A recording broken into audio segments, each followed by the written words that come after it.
So hello everyone again to today's lecture. So yeah, there was a bit gap of uploading lectures because even I have my mid-sem exams. So yeah, we'll be continuing now and the lecture will be consistent. So yes, so today's topic we'll be starting is with Mach number and surface tension. So before, yeah, Mach number is an important topic. So first would be understanding compressibility. So yeah, we'll be starting by taking an element as we did usually. The element can be anything. It's not necessary that it's a fluid element. It can be solid. So it's a general element. Okay, so we'll visualize it in 2D first. So yeah, so this is an element sitting at rest. So if we apply an external force on it, due to this external force, if this solid contracts, let us assume it's changed its size from original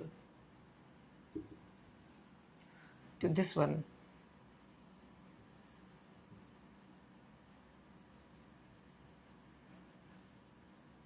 This was the original, the outer one. This is finally. So yeah, so as you can already see and visualize that as the size of the object decreased, the mass would remain constant, due to which the density of the object was increased. Means yes, the object is compressible as the density of it changed. Due to the change in volume, density changed. So yeah, this was the seeing of the topic above. Now we'll understand it physically and mathematically, the equations and all. So yeah.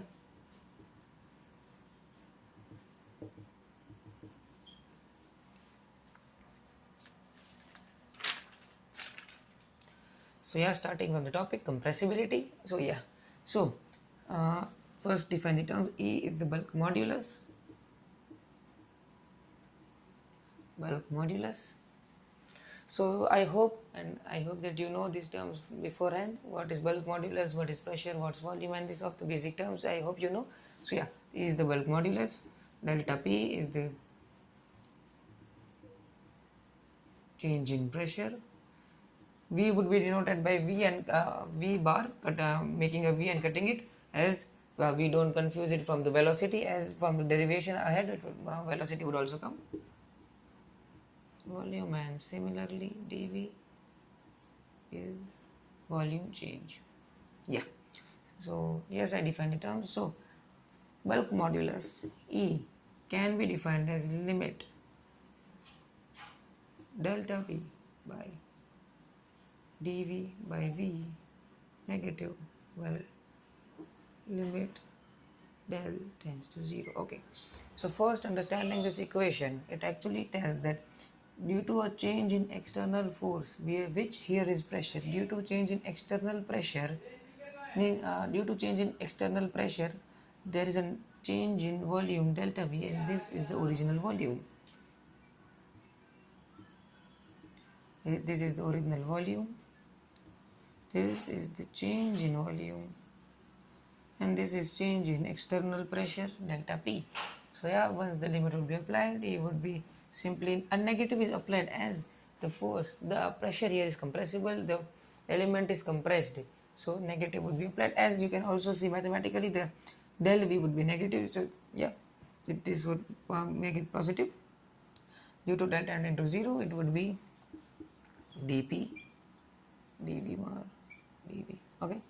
So yeah, from this equation you can say D is negative of V dP dV. Okay. So yeah, after this you can say that mass of a system is the density multiplied by the volume. So let's differentiate it first. dm equals to v d rho plus rho dv. Mass of a system is a property, so it always remain constant. So you can say that as this is constant, this would tend to 0. I guess the recording is stopped. Okay, it's still going on. So yeah, this would be 0 here. So due to it being 0, we can say v d rho equals to negative of rho dv. This, So from this equation I can say d rho by rho equals to negative of dv by v. This equation from here we can say. So yeah, substituting this here we get E equals to rho dp by d rho. So yeah, this is the formula for compressibility, means bulk modulus and the relation of dp by d rho. So yeah, now the question arises. Now I'll be asking a question. We understand the concept of compressibility for a solid element or a fluid element at rest. The element can be gaseous also. Yes. So but the question is, once you note it, the question is,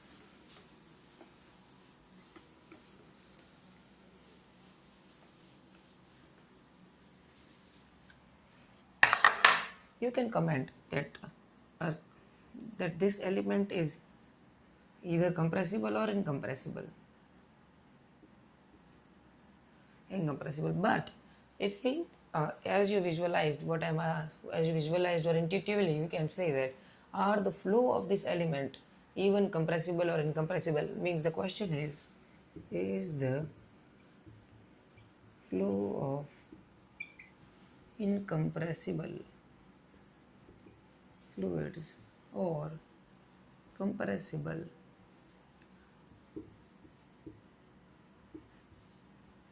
fluids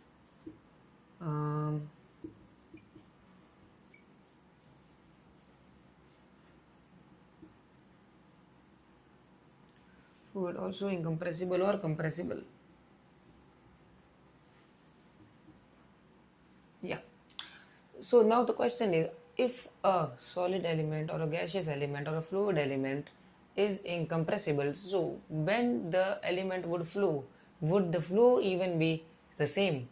Means a fluid at rest is incompressible, then if that particular fluid flows, means yes, fluids and only gases will flow, fluids would flow, then then would the flow also be incompressible? Means uh, fluid at rest is incompressible, then would the flow would be the same, incompressible, or the fluid is compressible, then would flow also be compressible? The answer is, as you even thought or intuitively you can say that the flow can be anything.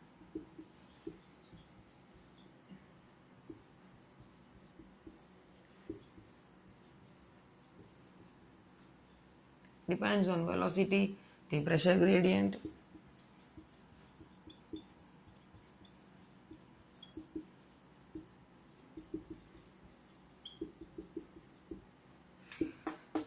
so yeah, the flow depends. The incompressible flow can be compressible, and the incompressible elements flow can be both incompressible and compressible, and similarly for compressible flow or compressible element, the flow can be both compressible and incompressible. But now understanding how. So if you take an element, the element, due to certain pressure drops, the density can be decreased or can be increased, making it compressible. So if you take an incompressible, so first taking an incompressible element or incompressible fluid, when it flows, if it flows at a very high pressure drop, or due to the pressure drop is sufficient, then that particular pressure drop will create the flow compressible. But usually most of the fluids which are incompressible, their flows are also incompressible. But this is not same for the compressible case. If a fluid is compressible, then its flow can be incompressible and compressible both. Usually, both, yes. It depends on the velocity of the flow, which would be deriving now. Here we'll be deriving some important formulas for Mach number and things like that. So yeah, moving ahead.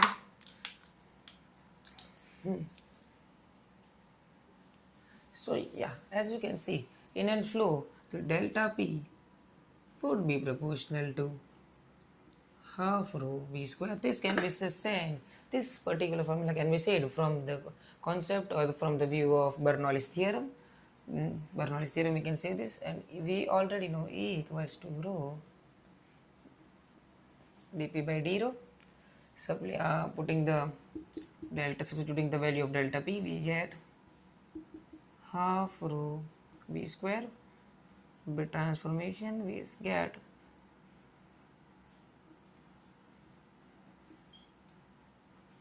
yeah, still this point we get the formulas like this. So now, understanding an important concept here, we can say define a term, a variable a, as under root of e by rho. This simply means a square equals to e by rho. Now this term a equals to e by rho is acoustic velocity. Acoustic velocity means actually defining a, what is physically a, what is actually a is the velocity of sound in that particular flow. Means the velocity of sound in air would be something else, in a particular fluid flowing would be something else. So yes, a is that velocity of sound in that medium or that flow or that medium. So a defining as substituting the value of a here, we get continuing it here only, a square rho v square 2 bs d rho, sorry, now shifting the terms a bit, we get d rho by rho equals to v square by 2a square. Now defining Mach number. Mach number is actually v by a. It's a very important thing where you actually would understand why Mach number is. So defining Mach number, we can say Mach number is the ratio of velocity of flow by the velocity of sound in that particular flow. So yeah, we get d rho by rho equals to Mach number square by 2. So yeah, so by this formula you can already say that each and every fluid in a flow is actually compressible. But if the compressibility or the change in density is very small, means 0.0 means 5%, if we see, then the flow is considered to be compressible, as this can be neglected. This change or this variance can be neglected. So d rho by rho, if d rho by rho is less than or equals to 0.05, or we can say it as 5% of the change of density, this fluid particular can be considered as an incompressible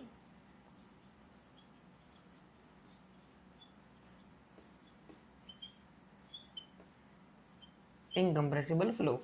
Okay, so yeah, the putting the value of d rho by rho in this, we get Mach number less than or equals to 0.33. So yeah, any fluid can be compressible or can have compressible or incompressible flow depending on Mach number. We can find the Mach number for that particular fluid as we know the velocity of flow, and by the formula of E equals to bulk modulus divided by density of the fluid, we can find the acoustic velocity, velocity of sound in that fluid. Substituting both, and we can find the Mach number. And if Mach number is less than 0.33, the fluid is considered as incompressible. So yeah, and that's all. So now I'll be taking the example of air.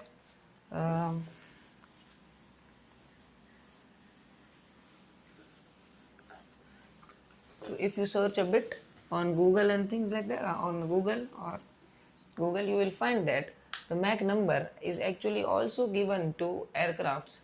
So just search what is the Mach number of subsonic, supersonic, hypersonic, and the jets which are created, which move at supersonic speeds. So just see, for each and every flight or each and every plane, or even the Mach number is defined, as the calculations are done on basis of it.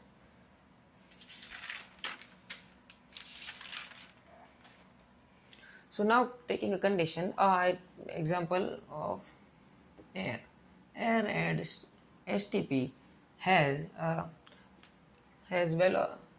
value of A equals to 350 meter per second, means velocity of sound in air is, it's 335.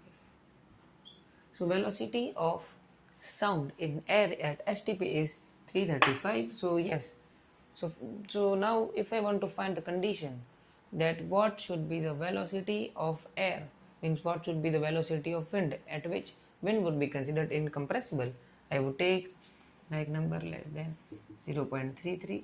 Mach number is V by A less than 0.33, means V less than 0.33A.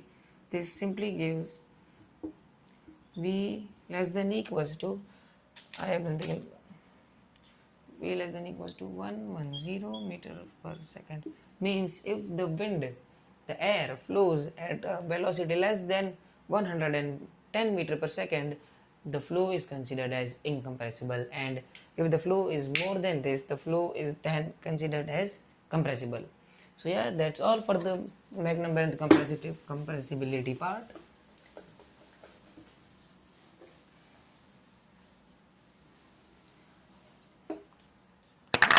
Now moving one of the topics which I assume you had also done earlier, so we'll be just doing it ASAP. It's surface tension.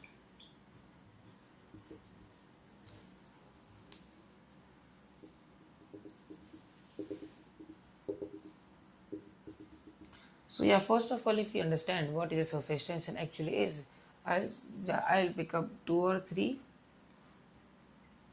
Let this be A, this be B, this be C. Let me check the recording is still on or not. Yeah, it's going on. Yeah. So yeah, I took 3 particles in a fluid So for a particular particle A,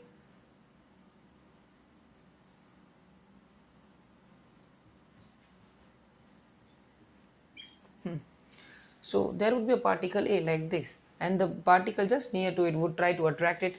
So the particle A would be attracted from all the directions. So sphere of forces, or you can say attractive forces of A, would be created similarly for B. And if you, yes, you can already see the forces for C would be a hemisphere, as there is no particle above there. But if we see, due to this sphere created in A and B, the A and B are in equilibrium, there is no net force above or in any direction, but this is not the same case for C. There would be a net downward force. So there is a surface tension, here a surface tension force X which holds it upright, so we'll be reaching there first, then before that. So to take a particle, if you take a particle and make it reach to the surface or to the top, the work should be done as there is a net downward force. This work is stored as the surface tension energy. Okay, yeah, so moving ahead of this, we can define surface tension sigma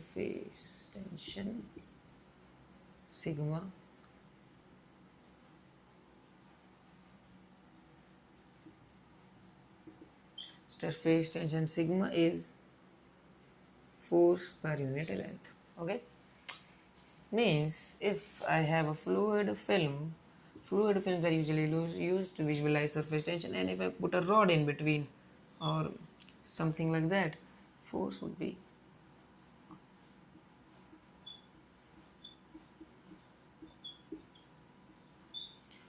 something like this. So these are some of the most obvious things. I assume you have already studied it in your lower classes.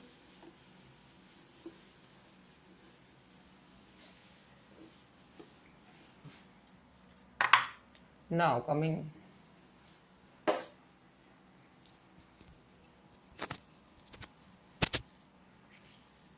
if we move ahead, we can say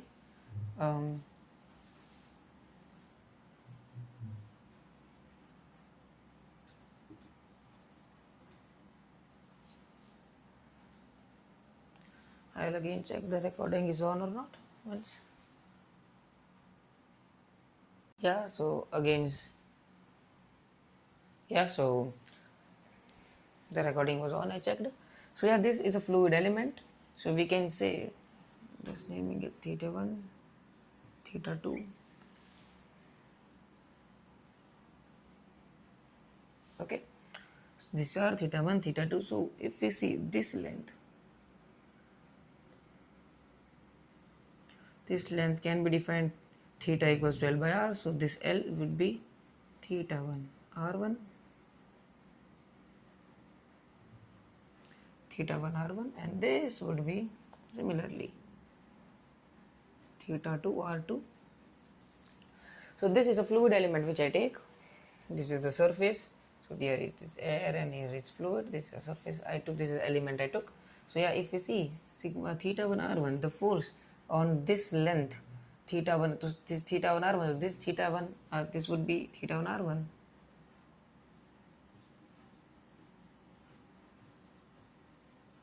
Would be on this direction, and this force would be equals to sigma multiplied by length, and length is theta 1 r1, and similarly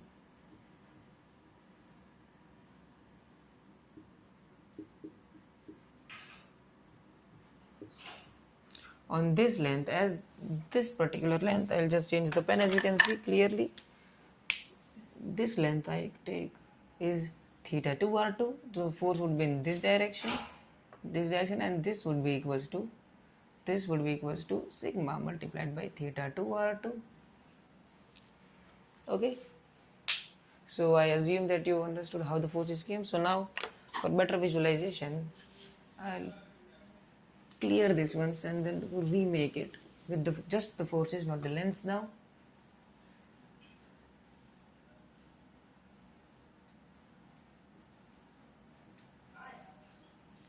Theta 2 r2, theta 1 r1. If we create this like this, this is theta 1 r1, so this will be theta 1 r1, theta 1 r1. So forces would be like in this direction, means the force here can be defined as sigma theta 1 r1, and this is sigma theta 2 r2. So now creating an element here, just this section. This is theta 1 r, sigma theta 2 r2 r1, sigma theta 2 r2, sigma theta 2 r2. Okay.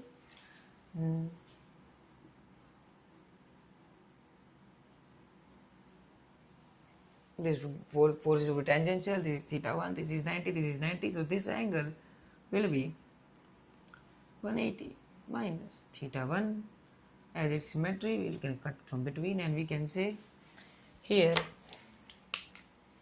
that this particular angle would be, or if we just write it here, this particular angle would be 90 minus theta 1 by 2.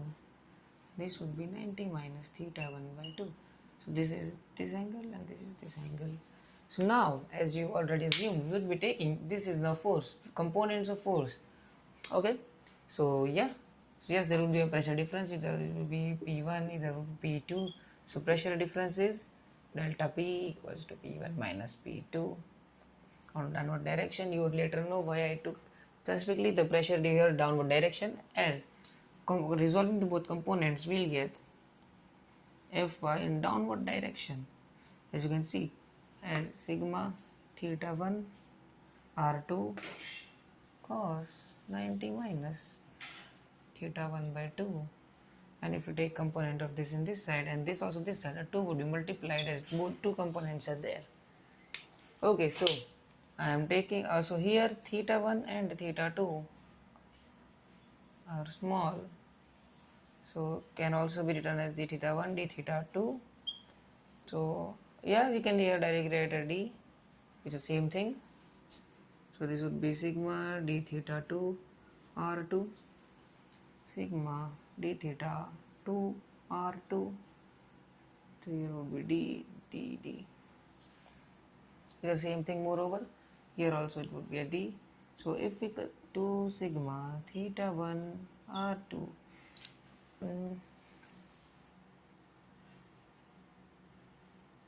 yeah, sigma yeah, this, and cos 90 minus theta is sine d theta 1 by 2, as you can say sine d theta 2 is d theta 2 by 2, as d theta is really small than 1.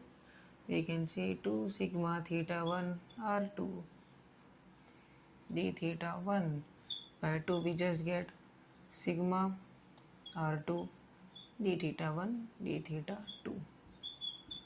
Fy down direction 1. Let name it as 1 as we got from the first element. Now taking for the second element, similarly we'll get, as you can see, we get a similar results. Fy2 down direction would be sigma r1 d theta 2 d theta 1. So here you can say f net we get is sigma r1 d theta 1 d theta 2 plus sigma r2 d theta 1 d theta 2. Taking sigma d theta 1 d theta 2 common, we get r1 plus r2, and as there is a difference of pressure here, the force due to pressure in upward direction would be delta p multiplied by r1 r2 d theta 1 d theta 2. This is actually the area of this surface. Is actually the area of above surface.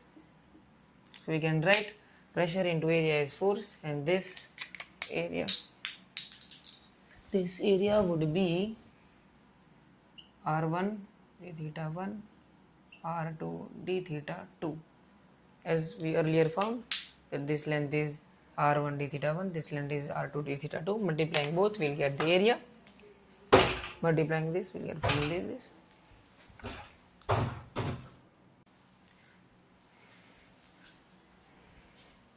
Sorry for the interruptions, the video paused in between. Yeah, so continuing from here, force due to pressure is this, and as the fluid element is in equilibrium, we can equate this both and get sigma r1 sigma d theta 1 d theta 2 r1 plus r2 is delta p r1 r2 d theta 1 d theta 2.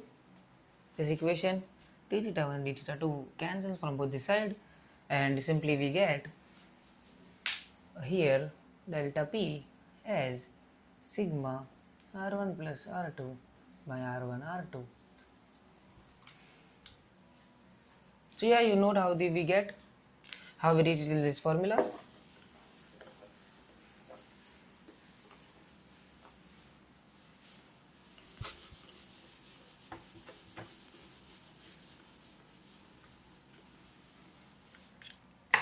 Now the formula we got was dP equals to sigma 1 by r1 r2 by r1 plus was r1 plus r2 by r1 r2. So we reach 1 by r1 plus 1 by r2 delta p.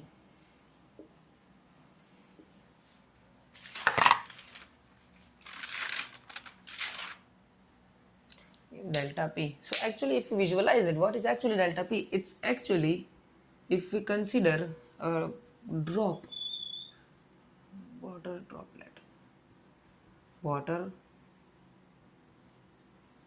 droplet, inside would be pressure P2 and outside would be pressure P1, then this is radius r, then this delta p is actually the pressure difference of this both generated or caused due to this, the radius and due to the surface tension, as due to the surface tension. Okay, before moving to the technicalities a bit, I'll explain actually what is this. This formula is actually called Young-Laplace equation.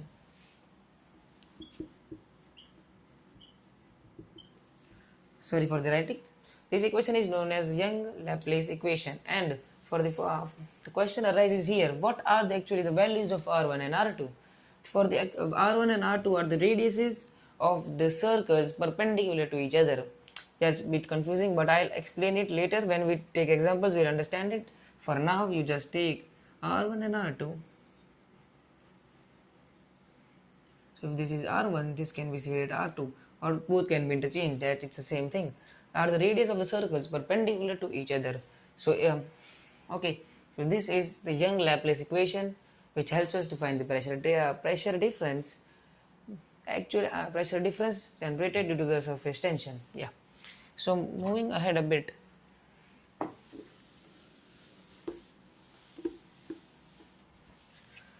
now we'll be taking some special cases. First of all is a thin film. So yeah, on our previous example we took, we have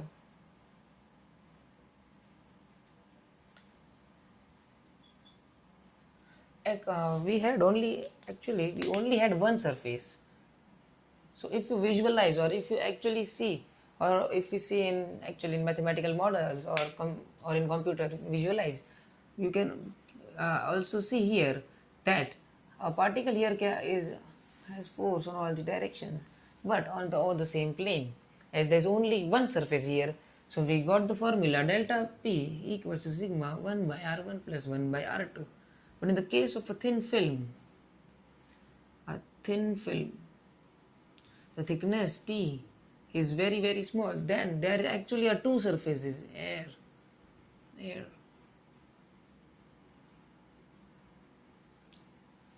liquid. So actually due to the existence of two surfaces, the formula will have a multiple of 2 sigma 1 by R1 plus 1 by R2. As both the surfaces, at the surface, particles of both the surfaces would attract and create attract and have a net effective force of both, so 2 is multiplied. This is a case of thin film. Moving ahead for a bubble case, you have air, surface, air. So delta P is 2 sigma 1 by R1 plus 1 by R2. The radius of the bubble is R. So R1 and R2 would both be the same, as you can see from the one we wrote earlier, that R1 and R2 are the radiuses of the circle perpendicular to each other. We can say delta P is 2 sigma 1 by R plus 1 by R. That simply concludes 4 sigma by R.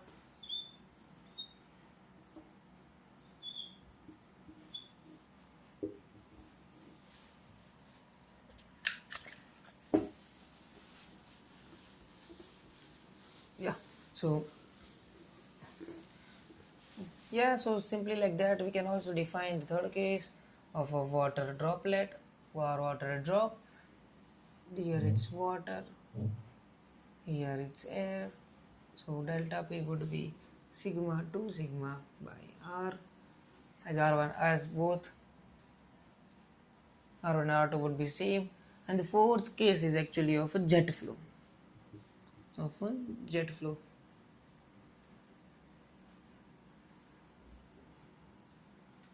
So when a jet flow occurs, you can say that it's the front surface is actually a circle. So yeah, if you applied P1, P2 greater than P1, due to which the flow is occurred actually, you can say delta P equals to sigma 1 by R1 plus 1 by R2. Radius of the pipe is actually R, or I defined it as R. You can say sigma 1 by R plus 1 by infinity. Yes, in this equation, in this here, the jet flow, you now try to see from that the R1 and R2 are the radiuses of the circle perpendicular to each other, and the radius of this circle is R, but radius of this circle, the circle is actually perpendicular, means it's like you have a pipe here and this circle is sitting just like that in between, then the radius of this circle is 0. The radius is actually infinity, not 0, sorry, it's infinity. As you can see, if you increase the radius, you get to a flat surface where R equals to infinity, and you can see this radius here, the radius of that particular circle is a flat surface, so I'll put infinity. So delta P equals to sigma by R. This is the pressure difference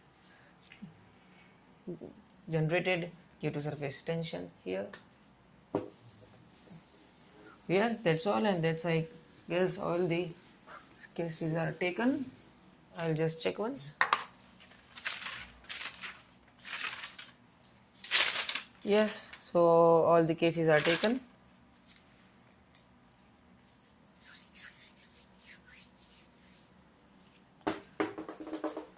So yeah, this concludes both the topics, the topic of compressibility and the surface tension. I hope you will revise it. These are some of the fundamental or the basic topics which I guess you would even have studied earlier in classes.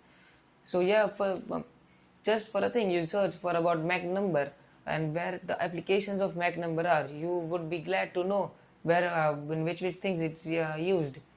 And the surface tension also, you can just google it, the uses of it. There are plenty of it. Okay, so thank you